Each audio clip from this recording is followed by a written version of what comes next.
Before we get into the meat and potatoes of this video, I'd like to preface this by saying that even though it's a running gag that I'm not, I am in fact a female, so this entire review is completely devoid of the influence of the patriarchy, hence making it a valid analysis, apparently.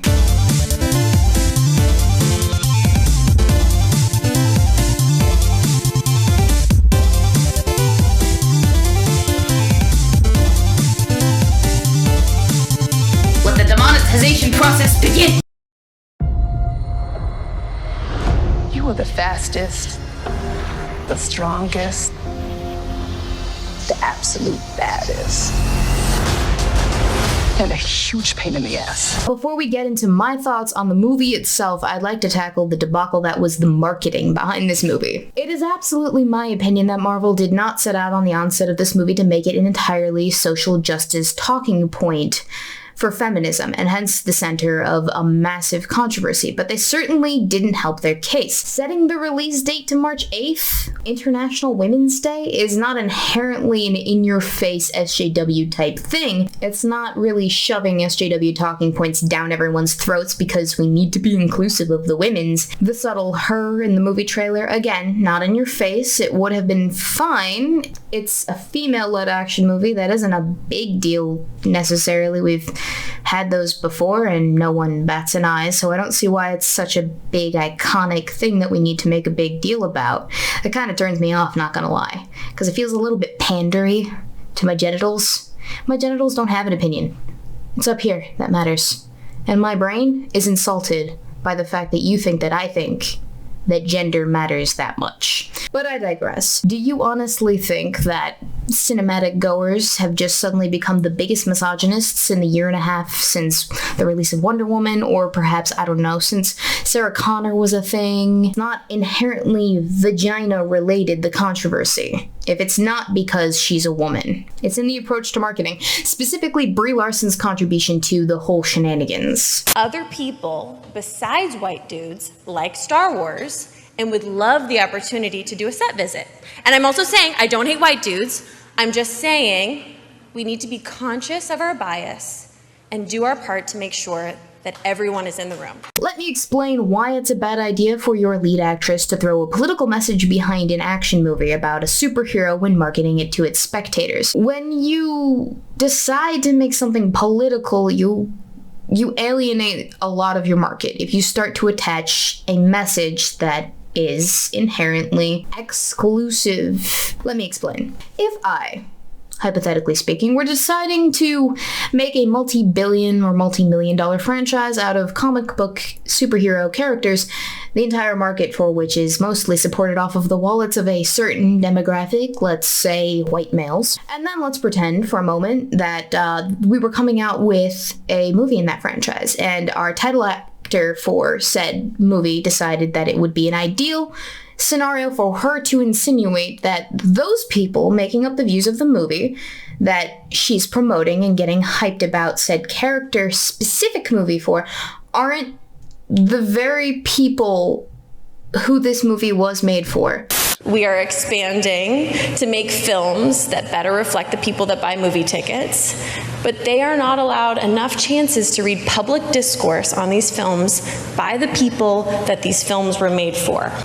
I do not need a 40-year-old white dude to tell me what didn't work for him about A Wrinkle in Time. Whom you are just going to alienate because politics. Consider this, Marvel. Captain Marvel is not one of your big-name iconic comic book heroes. She's not the DC Big Three, she's not Spider-Man, she's not the Hulk, not Deadpool even, and certainly no Wolverine. If we're using number of issues per property as an indication of a comic book franchise's popularity, Captain Marvel is a name lower on the totem pole than Captain America was in 2011. When Captain America, the first Avenger, released, it raked in 176+ million in domestic. And it's had 739 issues from 1941 to present. That's about 9.5 issues per year, so that's not bad. Captain Marvel's name, however, is higher on the totem pole than, say, Ant-Man in 2015, which raked in 180+ million in domestic. And Ant-Man and the Wasp, 2018, a more recent property, raked in 216 plus million in domestic. And that's 130 issues of the Ant-Man from 1959 to 2018, so that's about 2.2 per year. However, Captain Marvel is being released this year, with 159 issues released from 1968 to present. That is about 3.1 issues per year. It's barely more recognizable than Ant-Man, and much less so than Captain America. Don't tell me you don't need hype men, the people who actually know who the fuck Captain Marvel is, to build up excitement for a character that has casual comic readers remarking, "Captain Marvel? Don't you mean Shazam? I thought that was a DC character." And then also leaving the rest of the normies asking, "Captain Marvel who?" I get it. Controversy sells. This is true. Initial backlash from haters and the amount of support coming in from the stubborn other side of that boat that want it to succeed have an effect in real time. But it isn't the success after that initial release day, the notoriety of said film, that makes it a good movie. We remember the first Avengers movie because it was so hyped up. It was something new and it was something special. You were my best friend. And you were the most powerful person I knew. Way before you could shoot fire from your fists.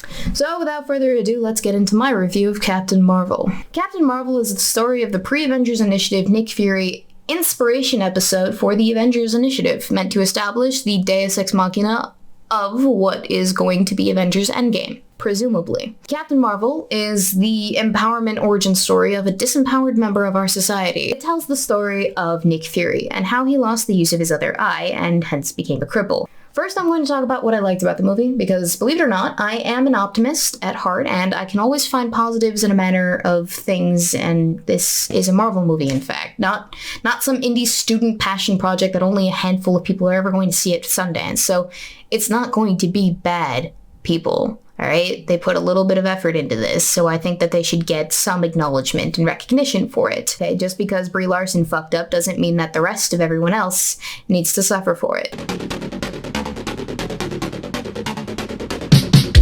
All of the Marvel movies, pretty much. Over the years, Marvel has been in operation producing the Marvel Cinematic Universe. They have what is called the Marvel formula for their movies, and it works. A divorce from gritty realism. This is a staple of the Marvel Cinematic Universe that allows the movies to be enjoyed by the masses as a whole. So it's a movie for pretty much anybody. Everything from the fast-paced action that rarely ever ends in significant injury or death to the copy-paste villain army that we've never met, and there's nothing about this villain army overall that actually grounds us to them that makes their defeat all that significant. Which means that you're always rooting for the good guys the whole time. We are never really allowed any time to be invested in. Captain Marvel is certainly no exception to having generic evil bad guy clones that we haven't been given much reason to care about. When I say villain clones, I mean the henchmen, the, grunt of the villain. Not like Thanos type villains, because those are significant villains, but I mean the villains without names and faces. We don't care about these villains. The next one is subversion for the sake of humor. Another signature of the Marvel Cinematic Universe is, of course, the use of, quippy one-liners to break tensions at super intense moments. I'm glad you asked that, because I wanted to take this time to explain my evil plan. The non-showdown. I am a god, you dull creature, and I will not be bullied by that.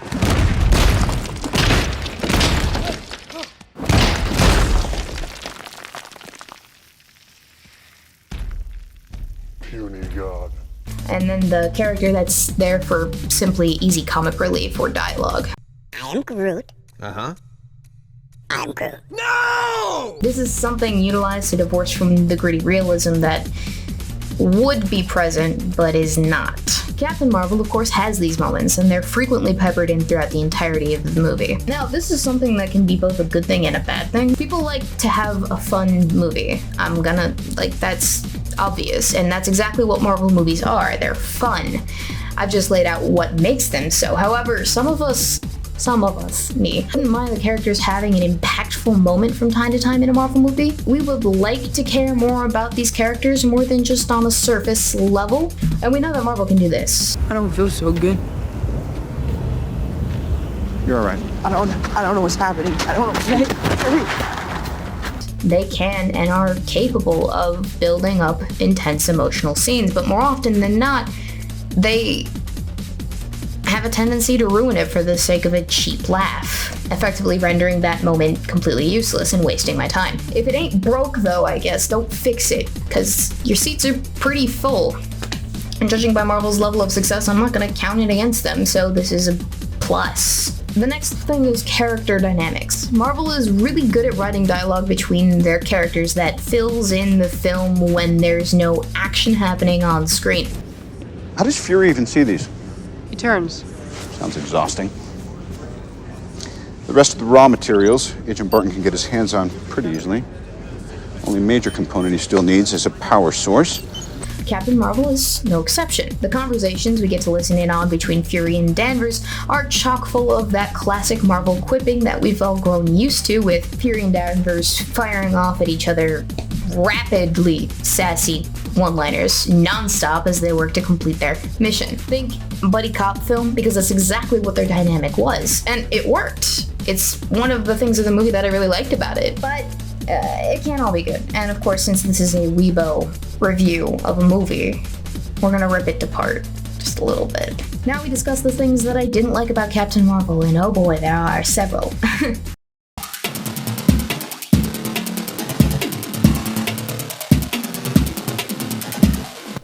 It's obvious who the creators of the film wanted us to care about. I mean, title character, anyone? The only problem is we don't. Not really. The entire film is supposed to revolve around Carol Danvers, Captain Marvel, completing her mission for the Kree, with a side dish of her trying to reconcile who she is now with half-dream memories left over from before her amnesia and the 6 years post-amnesia that she's been a person. There is, of course, certainly a healthy dose of underlying female empowerment message along the lines of, you can do it, don't let people make you doubt yourself, be a stubborn bitch and get back in that race car type nonsense.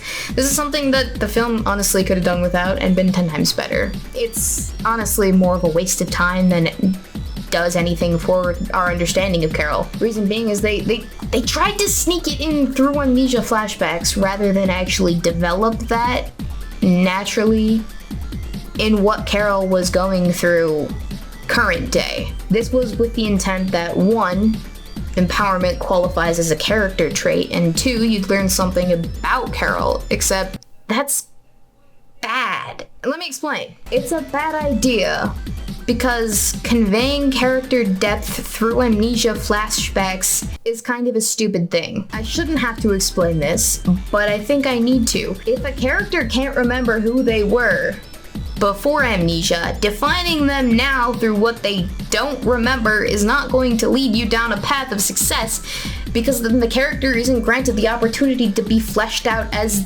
they are, rather as what they were, which was exactly the problem with Captain Marvel. It's mind-boggling, honestly, that you think that this is... Honestly, who thinks that this is a good idea?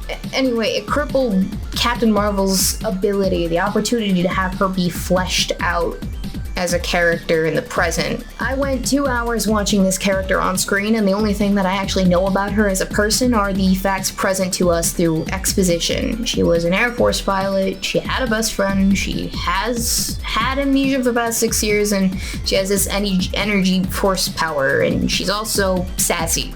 Sometimes. It's explicitly stated that she's supposed to be a loose cannon soldier type, so think Maverick from Top Gun, but that never really comes across, except for when Fury says that it is, so I guess that it is then.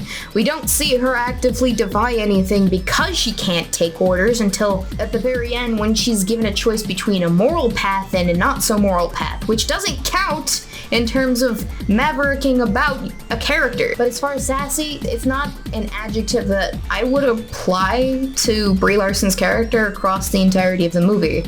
It shows up often enough that it's a character trait, but it goes away just as quickly.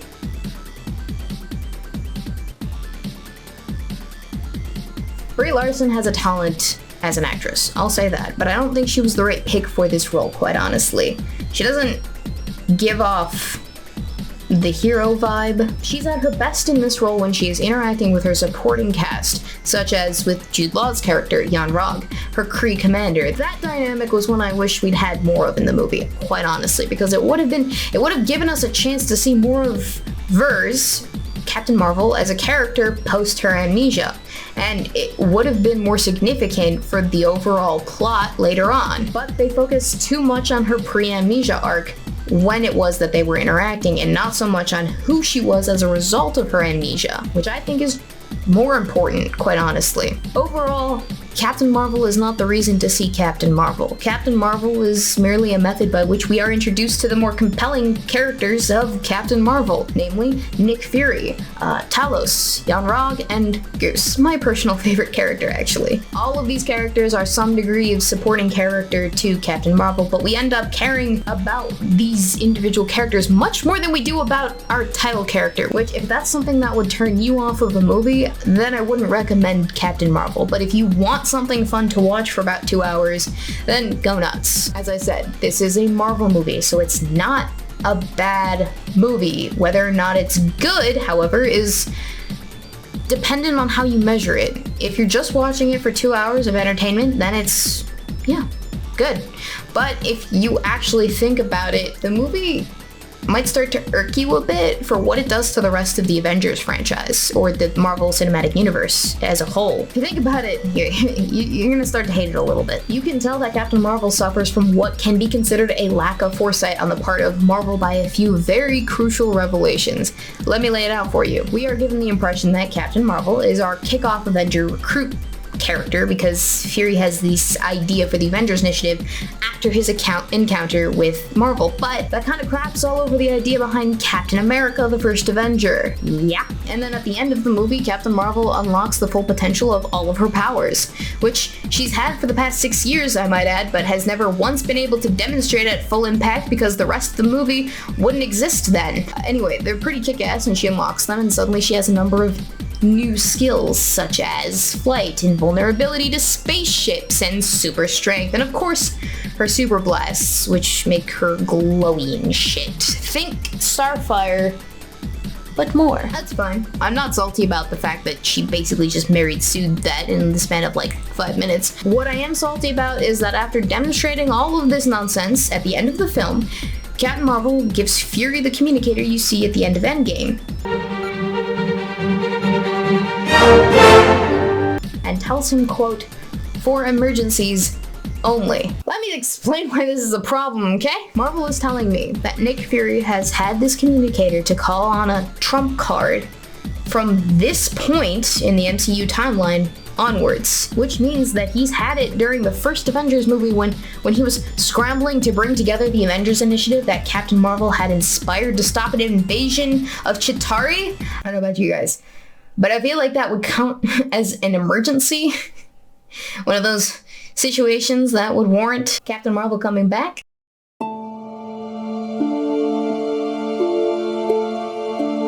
The original announcement for Captain Marvel has much different intention than what we got. The, quote, long-rumored Captain Marvel film will arrive on July 6th, 2018, giving Marvel its first female-led solo superhero film. Fang promises that it will be a cosmic adventure in the vein of Guardians of the Galaxy. So, we were promised something like Guardians of the Galaxy, but what we actually got was something more along the lines of a Thor movie, if I'm being honest. Somewhere along the line, the original intention of this movie and the character and what they were going to do with her was scrapped and everything was repurposed, all set up for our Deus Ex Machina character in Carol Danvers. We were given an origin story, something that was to the movie's detriment, and I'm not even sure it was a good idea for the franchise as a whole, if I'm being honest. This movie isn't bad, but if you were to look at the audience ratings on Rotten Tomato, it doesn't score as well with audiences compared to, say, Ant-Man and the Wasp. But the reason why is twofold, actually. One, it didn't live up to the hype it was marketed with, and two, the backlash that surrounds attaching a political message to a film in a franchise that up until now has been one relegated to simple fun and entertainment kind of cripples your ability to entertain an audience. Politicizing something that doesn't need to be politicized puts a sour taste in everyone's mouth. And if we learned anything from Ghostbusters, the female reboot, is that exact lesson. So, Hopefully when they come out with the first superhero action film that's significant, down the road. When they do that next, hopefully third time's the charm and they can learn their lesson. Once and for all, because apparently it's a hard one to learn.